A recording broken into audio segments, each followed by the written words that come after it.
오늘 말씀의 주제는 회복입니다. 여러분도 이제 잘 아시다시피 지난 금요일에 우리나라에 역사적인 사건이 있었습니다. 그 문재인 대통령과 북한의 김정은이 이제 판문점에서 만났습니다. 만나는 장면을 보면서 제가 갑자기 어떤 생각을 하게 되었는가 하면 그런 생각입니다. 현재로서는 참 불가능하다고 생각했던 것들도 가능하게 될 수가 있겠구나 하는 생각을 가졌습니다. 뭐 진보이건 아니면 보수이건 그 정치적인 프레임을 떠나서 만약에 하나님께서 행하시려고 하고 우리나라에게 통일을 주시기로 그렇게 결정하셨으면 그냥 주시는 겁니다. 뭐 상황이 무슨 소용이 있겠습니까? 아니면 어떤 뭐 제약 조건이 뭐가 문제가 되겠습니까? 장애물이 어떤 문제가 되겠습니까? 하나님께서 하시면은 하시는 겁니다.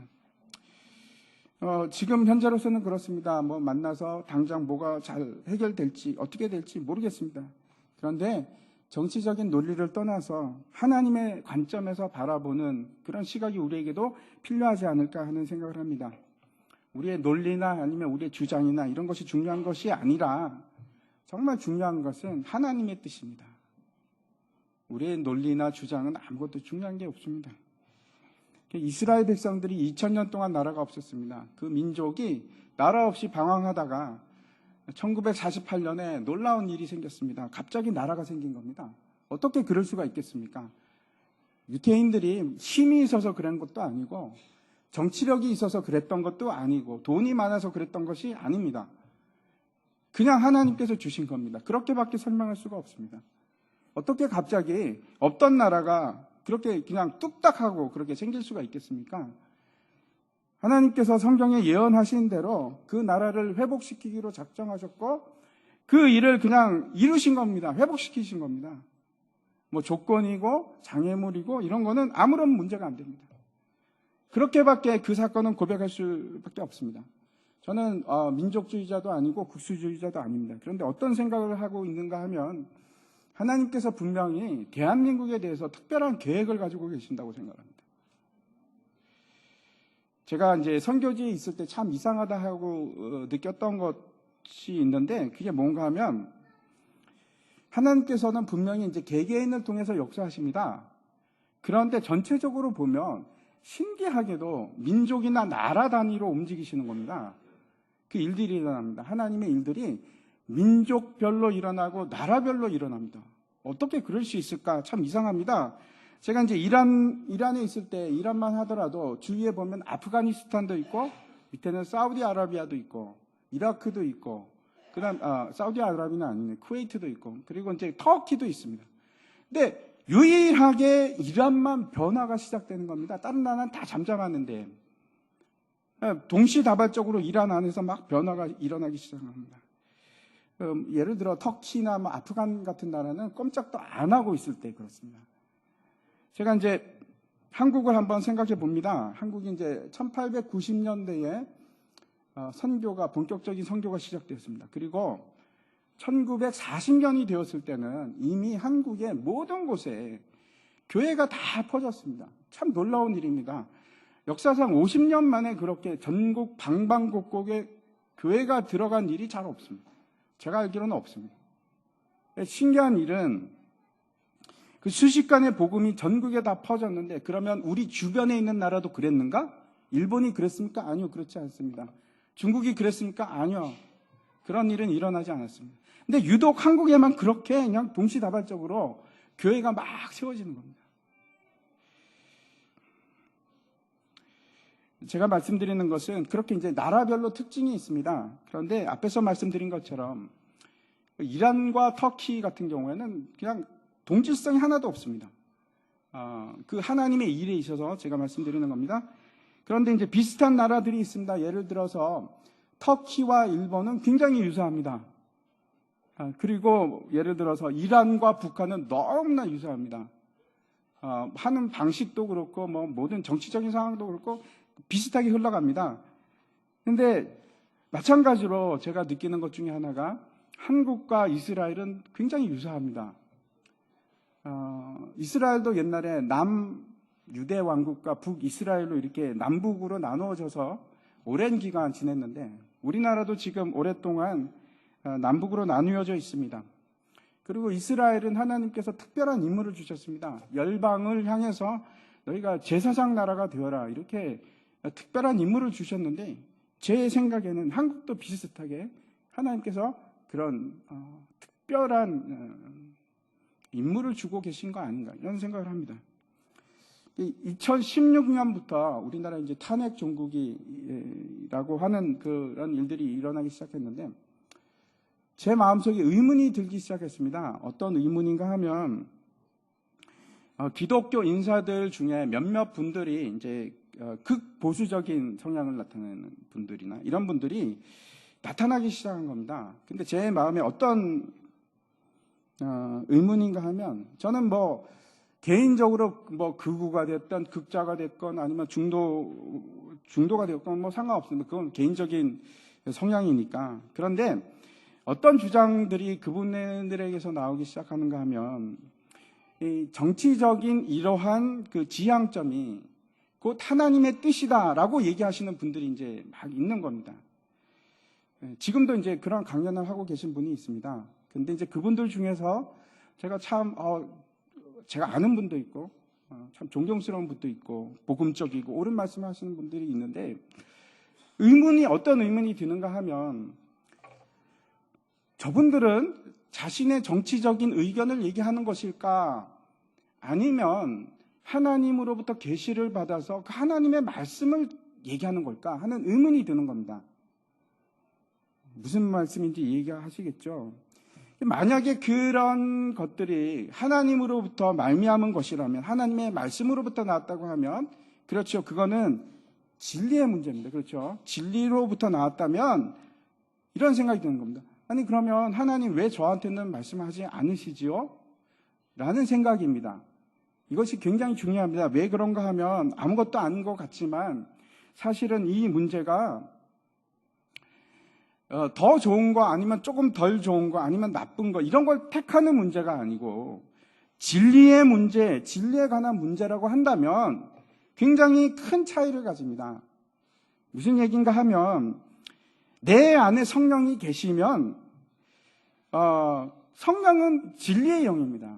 성령은 진리의 영이십니다. 그래서 진리를 깨닫게 하십니다.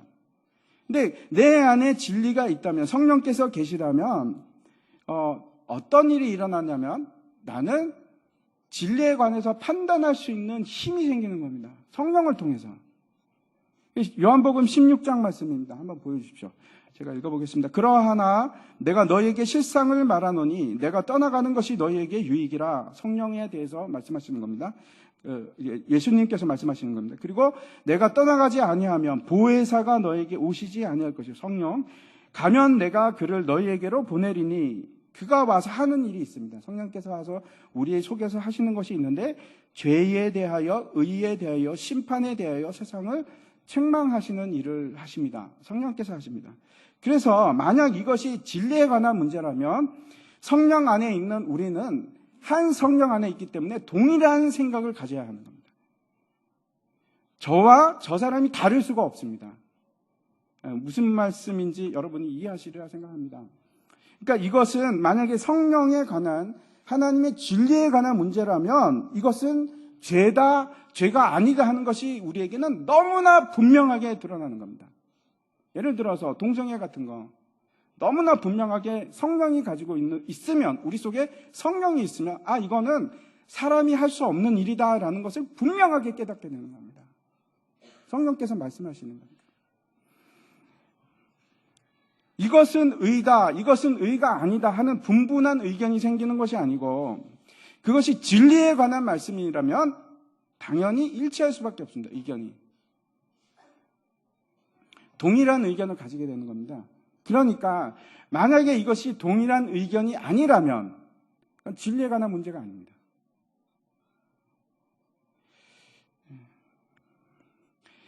제가 이제 말씀드리는 것은, 제가 이제 막 이렇게 정치적인 얘기를 안 하려고 하는 겁니다. 그런데 그래서 이렇게 돌려가면서 막 얘기를 하는데, 정치적인 의견과 하나님의 말씀이 섞여서는 안 된다는 겁니다.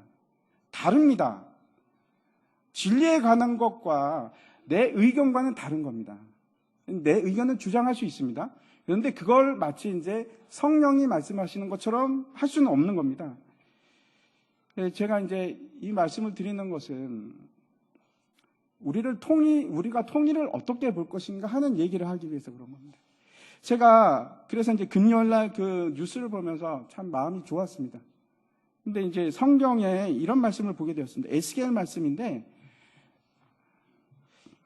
제가 읽겠습니다. 인자야, 너는 막대기 하나를 가져다가 그 위에 유다와 그 짝 이스라엘 자손이라 쓰고, 또 다른 막대기를 하나를 가지고 그 위에 에브라임의 막대기 곧 요셉과 그 짝 이스라엘 온 족속이라 쓰고, 그 막대기들을 서로 합하여 하나가 되게 하라.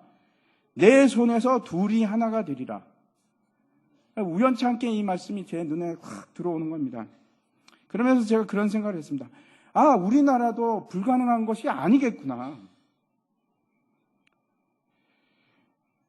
전혀 불가능한 것처럼 보이지만 하나님께서 하시면 우리나라도 얼마 가지 않아서 통일이 되는 거 아닌가 하는 생각을 하게 됐습니다.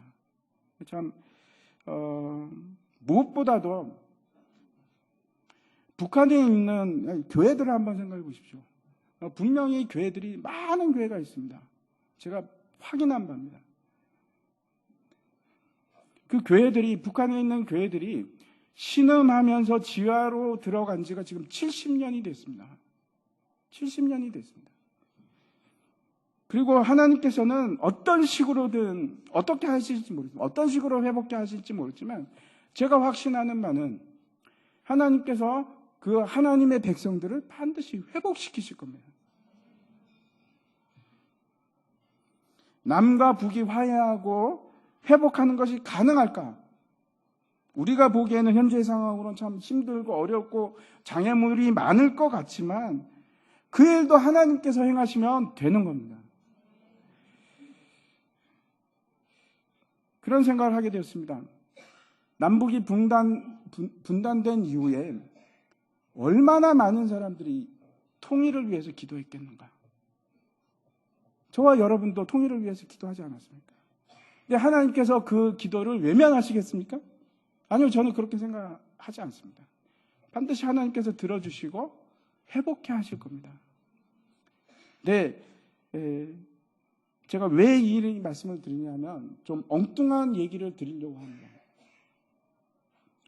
이 회복이 여러분은 무엇으로 가능하다고 생각하십니까? 이 회복은 어떻게 해서 일어날 수 있다고 생각합니까? 우리나라가 국력이 강해지면, 우리가 전 세계적으로 정치력이 강해지면, 그러면 회복이 일어납니까? 하나님께서 저에게 주시는 마음은 믿음으로 가능해집니다. 그래서 제가 엉뚱하다고 얘기를 드리는 겁니다. 믿음으로 회복해 하실 겁니다. 요셉과 그 형들의 화해도 이렇게 우리가 살펴보고 있는데, 결국은 이것이 마치 사람의 손에 의해서 일어나는 일처럼 보이는데 아닙니다. 이것도 결국은 하나님께서 하시는 일입니다. 22년 전에 요셉의 형들은 요셉을 노예로 팔아버렸습니다. 그래서 요셉은 애굽으로 가서, 그 곱게 자라났던 요셉은 17세에 애굽으로 가서 엄청난 고생을 합니다. 그런데 우리가 이제 지난 시간에도 살펴본 바와 같이 요셉이 그 고생 가운데 형을 만났는데, 그리고 이제 성공해서 형을 만났는데, 그 요셉이 하는 말이 이런 말을 하는 겁니다. 나를 이리로 보낸 이는 당신들이 아니요 하나님이시라. 하나님께서 나를 보내셨습니다. 라고 3번에 걸쳐서 얘기합니다. 3번에 걸쳐서. 그리고 이제 뒤에 보면 그 일에는 하나님의 분명한 목적이 있었다라고 얘기합니다. 한번 보겠습니다. 50장 20절 말씀입니다. 50장 20절 보면은 같이 한번 읽어보겠습니다. 같이 읽겠습니다. 시작. 당신들은 나를 해하려 하였으나 하나님은 그것을 선으로 바꾸사 오늘과 같이 많은 백성의 생명을 구원하게 하시려 하셨나니. 결국 하나님께서 요셉에게 고난과 고통을 준 이유가 있는데, 그 이유가 뭔가 하면 많은 백성들의 생명을 구하기 위해서, 그것이 이 고통의 목적이었습니다. 지난 시간에 우리가 고통의 목적에 대해서 봤는데, 복음이라는 것이 뭔가? 복음은 하나님 대신, 그 하나님 대신 예수님께서 이 땅에 육신을 입고 오셔서 인간의 죄를 대신해서 십자가에서 죽으시고 부활하신 것인데, 그런데 인간의 죄가 무엇인가? 여러분, 그 인간의 죄가 무엇입니까? 하나님을 죽인 죄입니다. 저는 죽인 적이 없습니다 라고 생각하지 마시기 바랍니다. 왜냐하면 우리는 내가 하나님이 없다라고 얘기했던 사람이고, 내가 하나님을 무시하고 살았던 사람이고, 내가 마음속으로 하나님을 죽였던 사람입니다. 우리는 공범입니다. 로마 군인들만 죽인 것이 아니고 우리가 그 공범들입니다. 그런데 정말 놀라운 것은 우리가 그 극악무도한 죄를 저질러서 하나님을 죽였습니다. 그런데 보십시오. 하나님께서 그것을, 그 죽음을 통해서 우리를 구원하시는 겁니다. 우리는 하나님을 죽였는데 하나님은 그 죽임을 통해서 우리를 구원하신 겁니다. 놀라운 반전입니다. 어떻게 그럴 수가 있지? 내가 그 하나님을 죽였는데 그 하나님이 나를 구원하셔? 그 일을 통해서. 형들이 요셉을 죽이려고 하다가 노예로 팔았습니다. 그런데 그 일을 통해서, 그 나쁜 죄를 통해서 하나님께서는 그 형들을 구원하십니다. 이것도 반전입니다. 이게 하나님의 구원의 계획입니다. 정말 놀랍지 않습니까? 그래서 이 계획은 히브리서 보면 천사도 몰랐다고 합니다. 천사도 몰랐다고.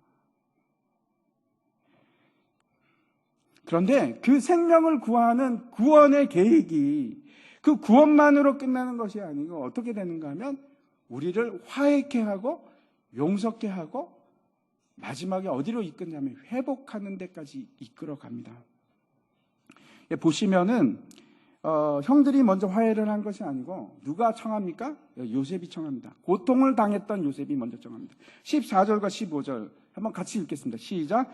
자기 아우 베냐민의 목을 안고 우니 베냐민도 요셉의 목을 안고 우니라. 요셉이 또 형들과 입맞추며 안고 우니 형들이 그제서야 요셉과 말하니라.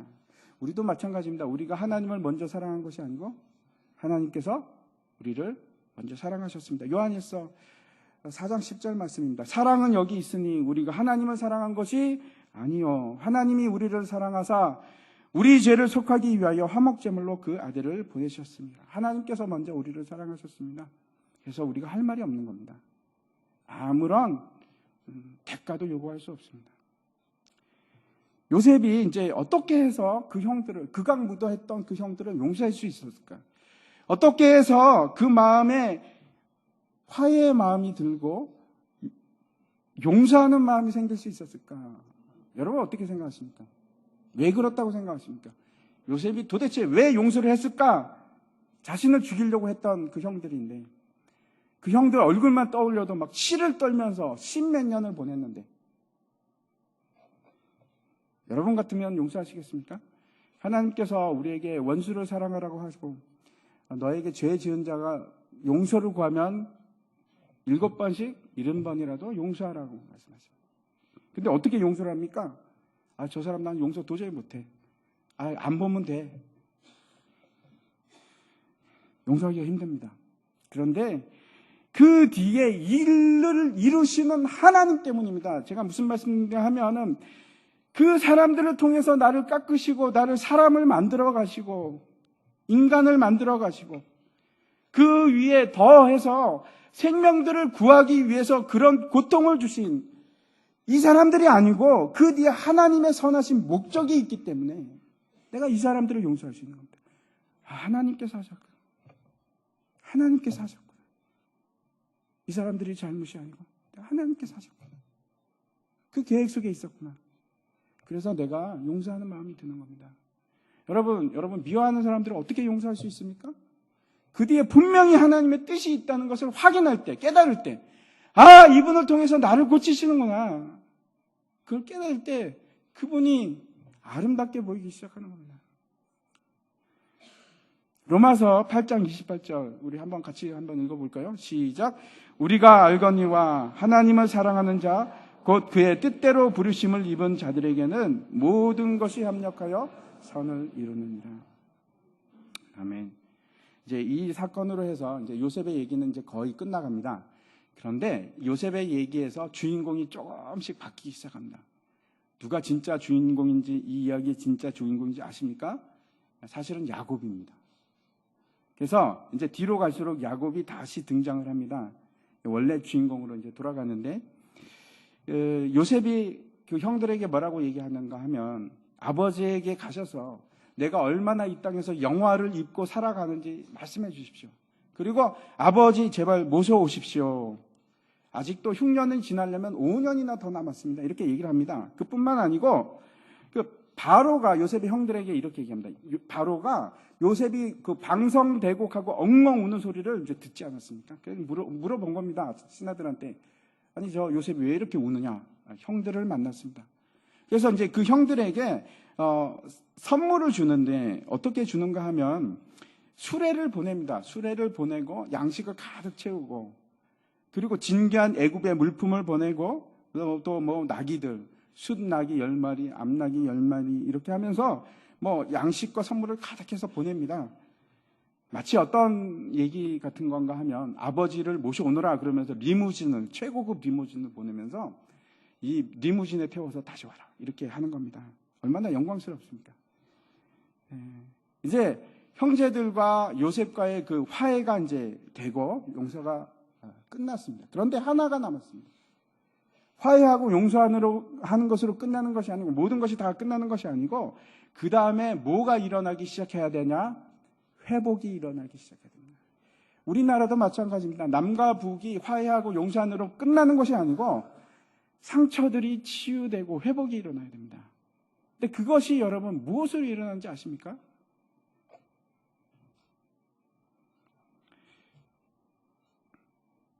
어떻게 그 회복이 일어나는가?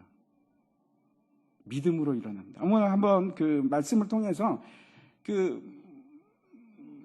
보도록 하겠습니다. 26절부터 볼 텐데 26절부터 사실은 이제 46장 6절까지입니다. 그런데 다 읽지는 않았는데 우리가 이제 살펴보도록 하겠습니다. 그 회복을 완성하는 일은 믿음입니다. 보겠습니다. 26절 제가 한번 읽겠습니다. 알리어 이르되 요셉이 지금까지 살아있어 애굽 땅 총리가 되었더이다. 그 형들이 그 야곱에게 얘기하는 겁니다. 그랬더니 야곱이 그들의 말을 믿지 못하여 어리둥절하더니 아들들이 와서 아버님 요셉이 살아있습니다. 그 요셉이 살아있습니다. 지금 애굽의 총리가 되었습니다. 그랬더니 야곱이 믿지를 못하는 겁니다. 우리가 보지 못한 것을 믿는 것은 쉽지가 않습니다. 믿음이 필요합니다. 이것이 믿음입니다. 그런데 우리 한번 생각해 보십시오. 우리 주위에 하나님이 살아계신 것을 내가 믿는 것이 얼마나 힘든 일인가. 세상에 주위에 있는 모든 것들이 다 반대를 합니다. 아유, 하나님이 어디 있어? 하나님이 어디 있어? 네가 힘내서 열심히 살아야 돼. 그래서 내가 하나님을 믿기 위해서는 지금 내 주위에 있는 그 모든 상황을 다 거짓말로 만들어야 됩니다. 아니야, 틀렸어. 네가 틀린 거야. 하나님은 살아계셔. 그것이 믿음입니다. 그런데 이 세상에 살아가면서 그 일들을 어떻게 해나갈 것인가? 내가 어떻게 해서 믿음이 성장하고 자랄 수 있을까? 믿음이 완성이 될 때 회복이 일어납니다. 한번 우리가 오늘 그 일을 5가지 단계로 살펴보려고 합니다. 한번 보겠습니다. 첫 번째 27절 보여주십시오. 같이 읽겠습니다. 시작. 그들이 또 요셉이 자기들에게 부탁한 모든 말로 그에게 말하며 그들의 아버지 야곱은 요셉이 자기를 태우려고 보낸 수레를 보고서야 기운이 소생한지라. 그러니까 아버지 야곱이 믿지를 못했는데 요셉이 살아있다는 말을 믿지를 못했는데 그 믿지 못하자 형들이 처음에 뭘 합니까? 요셉이 부탁했던 말을 합니다. 첫 번째 제가 말씀드리겠습니다. 어떻게 우리가 믿음을 만들어 나갈 수 있을까? 어떻게 우리가 믿음이 성장할 수 있을까? 첫 번째, 믿음은 증거를 듣는 것으로부터 시작합니다. 로마서 우리가 잘 알고 있듯이 10장 17절 말씀. 그러므로 믿음은 들음에서 나며 들음은 그리스도의 말씀으로 말미암느니라. 듣지 않고는 믿음은 생기지 않습니다. 그래서 들으셔야 됩니다. 어떤 말씀을 들어야 됩니까? 그리스도의 말씀, 성경 말씀을 들어야 합니다. 성경 말씀을 보셔야 합니다. 야곱에게 있어서 요셉이 살아있다는 소식이 바로 복음입니다. 야곱이 정말로 들어야 하는 복음은 뭔가 하면 요셉이 살아있습니다. 그것만이 야곱에게 지금 복음입니다. 우리에게도 마찬가지입니다.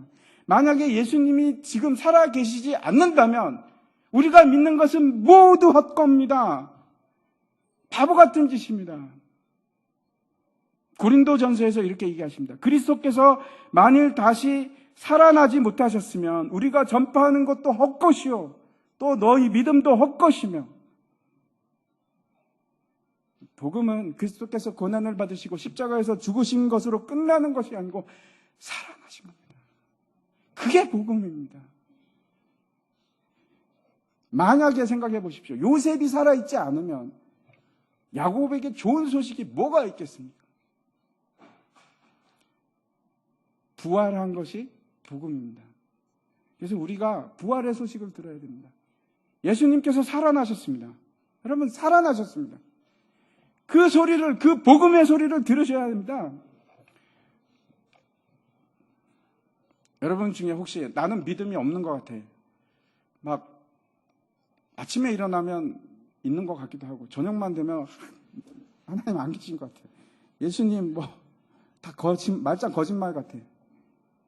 그렇게 믿기 힘든 분이 계십니까? 오늘 기억하십시오. 여러분, 복음서 읽으십시오. 성경 읽으십시오. 거기에서 예수님이 살아계신 것을 분명하게 증거하고 있습니다. 성경 보십시오. 첫 번째 단계입니다. 내 믿음이 없음을 탓하지 마시고 먼저 복음을 보십시오. 증거를 들으십시오. 야곱이 요셉의 그 보낸 수레를 보고서 그때 이제 기운을 차리기 시작합니다. 말씀을 통해서 확인하시고 그 말씀을 전하는 증인들의 삶을 통해서 증거를 보십시오. 분명히 있습니다. 이게 첫 번째입니다. 여러분, 믿음은 들음에서 납니다. 그리고 들음은 그리스도의 말씀입니다. 첫 번째입니다. 두 번째 단계를 보겠습니다. 28절 한번 보십시오. 같이 읽겠습니다. 시작. 이스라엘에 대해 조카도다 내 아들 요셉이 지금까지 살아있으니 내가 죽기 전에 가서 그를 보리라. 두 번째는 보리라. 마음의 소원을 가지는 겁니다. 말씀에 대한 소원을 가지는 겁니다. 내가 하나님을 보리라. 야곱이 내 아들 요셉을 보리라 라고 했던 것처럼 우리가 그 살아계신 예수님을 만나리라. 그 소원을 여러분 속에 품으시기 바랍니다. 믿음이라는 것은 보지 못하는 것의 실상입니다. 그 소원을 가지는 겁니다. 내 마음의 두 번째, 여러분 마음의 소원을 가집니다. 내가 만나리라. 세 번째 단계를 보겠습니다. 세 번째 단계는 46장 1절입니다. 다시 같이 읽겠습니다. 이스라엘이 모든 소유를 이끌고 떠나 브엘세바에 이르러 그의 아버지 이삭의 하나님께 희생 제사를 드리니, 이스라엘, 야곱을 얘기합니다. 이 야곱이 했던 것이 뭔가 하면 다음에 했던 것이 하나님께 예배하는 겁니다. 하나님께 나아가서 기도하는 겁니다. 다시 들어보십시오. 첫 번째, 말씀을 보고 그리고 그 말씀에 준해서 내가 소원을 가지고 소망을 품고 내가 예수를 보리라 하는 소원을 품고 그리고 그 다음에 넘어가는 것이 있습니다. 기도하는 겁니다. 소원을 가지는 것으로 끝나는 것이 아니고 내가 하나님을 만나리라.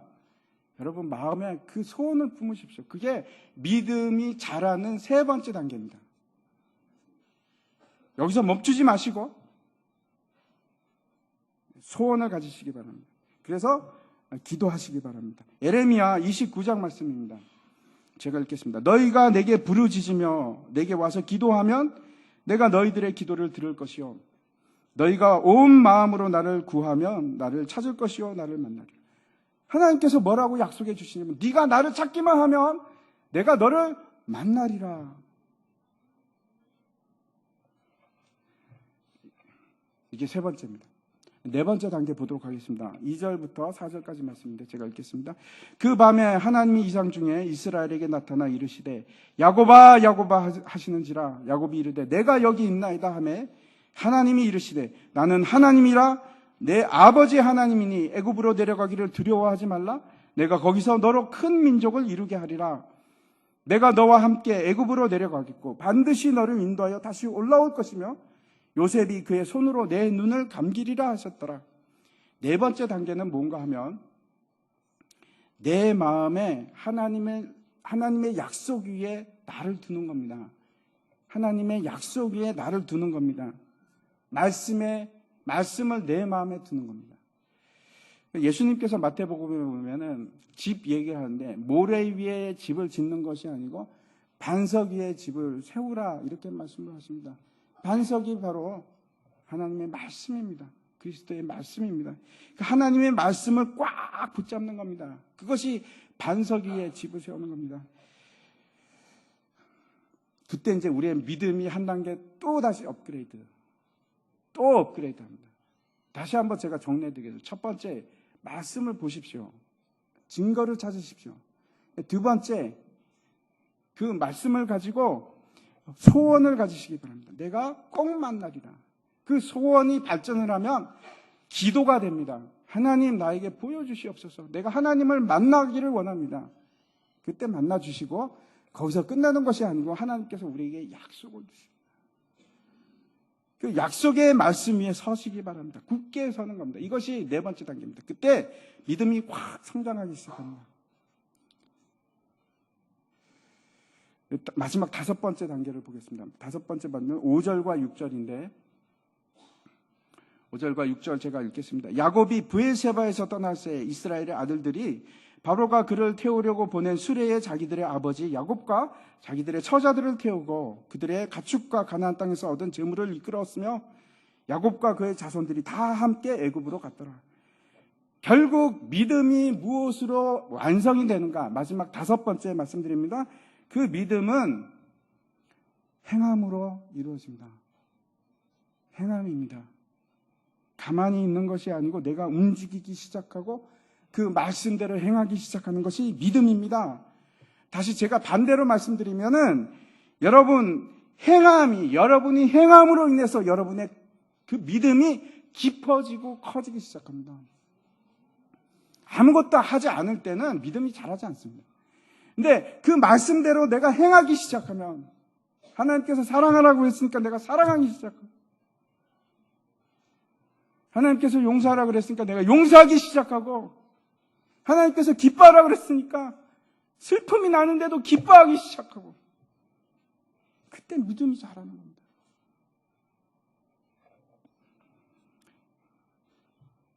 한 목사님이 그 말씀하셨던 건데 제가 그걸 인용하려고 합니다. 보여주십시오. 두 사람이 있는데 A라는 사람이 있고 B라는 사람이 있습니다. 그런데 이 사람들은 참 신실한 사람들입니다.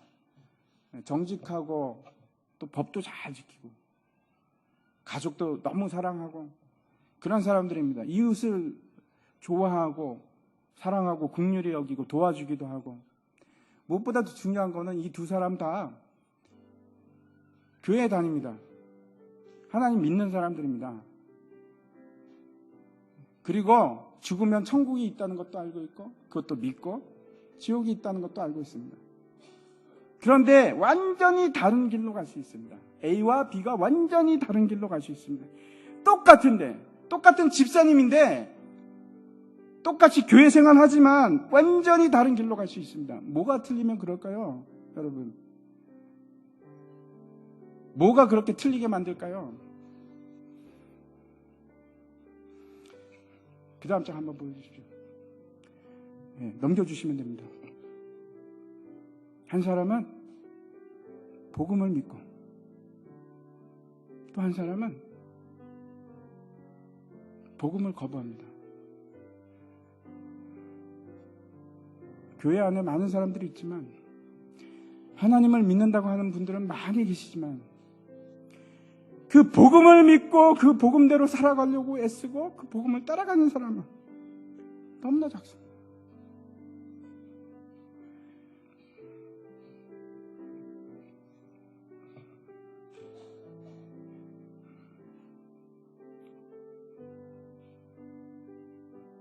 내가 지식적으로 알고 있고 내가 입으로 믿습니다 하는 거 여러분, 그건 복음을 받아들이는 게 아닙니다. 정말 그렇게 사셔야 합니다. 애를 쓰셔야 합니다. 예수님 따라가셔야 합니다. 예수님께서 십자가를 지셨기 때문에 내가 십자가를 지어야 되면 딱 지는 겁니다. 그걸 복음을 받아들인 사람들이 그렇게 합니다.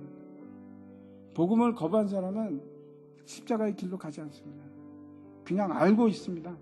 인정합니다. 그래, 그게 맞아. 하지만 내가 가지는 않습니다. 여러분은 어디에 속하십니까? 누가복음의 9장에 보면 예수님께 한 사람이 찾아옵니다. 그래서 예수님이 가는 곳에 나는 따라가겠습니다. 어디를 가든지 내가 따라가겠습니다. 그랬더니 예수님께서 뭐라고 하시냐면, 여우도 굴이 있고 공중에 새도 집이 있는데 인자는 머리 둘 곳이 없도다. 무슨 말씀인가 하면, 나는 집이 없어. 그래도 따라오겠니? 내가 사는 삶은 어쩌면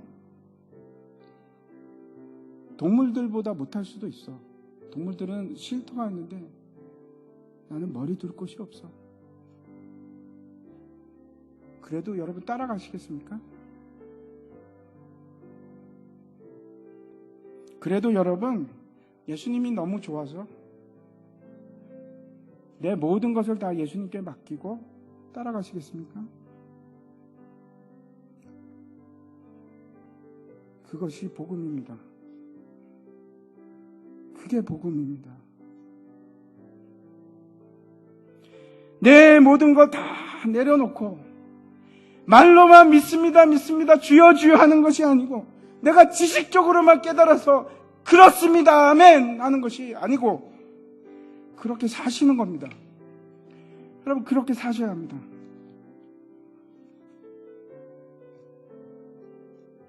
진짜 그 삶을 살기 시작할 때, 알지 못하지만 하나님께서 가라는 곳으로 갈 때, 그때 여러분 회복이 시작됩니다. 여러분이 아무리 입으로 믿습니다 하고 인정합니다, 그걸로는 여러분 속에 있는 회복이 일어나지 않습니다. 믿음의 완성은